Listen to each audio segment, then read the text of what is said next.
ഇഷ്ടപ്പെട്ട ലൈക്ക് ചെയ്യുക, ഷെയർ ചെയ്യുക, സബ്സ്ക്രൈബ് ചെയ്യുക, അടുത്തെല്ലാം ക്ലിക്ക് ചെയ്യുക. അപ്പം ഞങ്ങൾ പ്രാവളെ കാണിച്ചു തരാൻ പോണേ. അപ്പം നിങ്ങൾ വരി പ്രാവ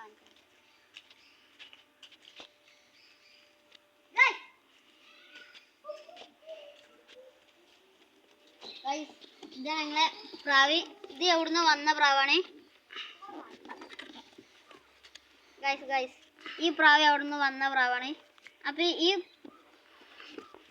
ആരെ പ്രാവാണ്, ഏത് പ്രാവാണ് ഞങ്ങൾക്ക് അറിയില്ല. അവിടെ നല്ല കുടിക്കണ. ഇപ്പൊ ഒരു ആഴ്ചയായി കൂടിയിട്ട്. ഇതിപ്പോ ഒരു ആൺപ്രാവാണ്. ഒരു ആൺപ്രാവാണിത്. ഇതാണ് ഇതിൻ്റെ കൂടി. പിന്നെ ഇത് ഞങ്ങളെ അടുത്ത പ്രാവുകളാണ്. ഇവറ്റങ്ങൾ എഗ് ചെയ്യാൻ 2-3 ആഴ്ച എടുക്കും. പിന്നെ അടുത്ത പ്രാവുകളാണ് ഇപ്പോൾ ഇവര് ഇന്നോ നാളായിട്ട് എഗ് ചെയ്യും. ഇവർ ചുള്ളിക്കമ്പ് കൊണ്ടുപോയിട്ടുണ്ട്.